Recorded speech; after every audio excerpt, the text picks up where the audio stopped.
Abangan po for next year. Meron po. This film really made me realize na ang sarap talaga mag-work at ang sarap gumawa ng mga kwento.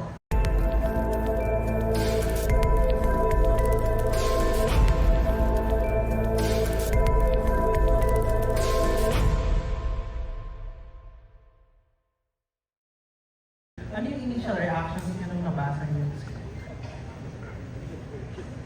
Who do we start with? Jude. Ito yung fastest yes ko po eh. Yung tipong klaro agad kung ano yung mensahe ng movie. That's why, hindi dahil kaharap kita direct, I super adore your work and your passion, your heart you give it dito sa project na to. Kasi klarong-klaro and yun, talagang parang hindi mo na kailangan basahin yung buong synopsis or buong story or buong linyahan. Unang ano pa lang, alam mo na yun. Opo, yes po, yun po talaga. Julia, ano yung thoughts mo nung tinanggap mo to and may pressure di ba sa'yo?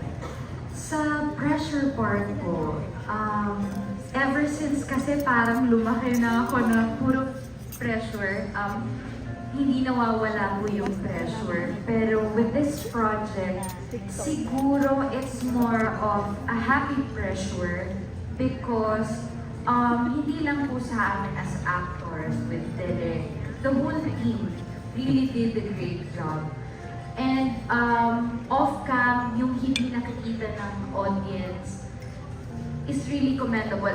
Hindi ko pa siya na-experience sa iba na this time, wala akong makitang butas while doing the film.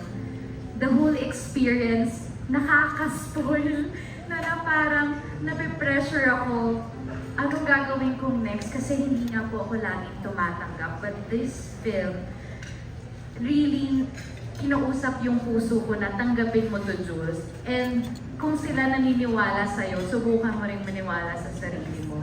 So yun talaga yung big takeaway with this film. Ang daming learnings and it's really a journey.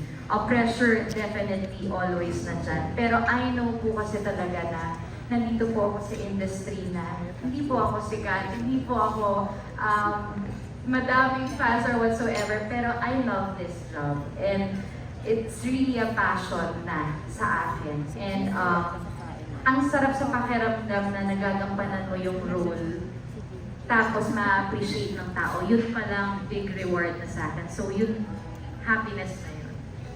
After doing this movie, will we be seeing more of you? Other projects lined up? Abangan po for next year. Meron po.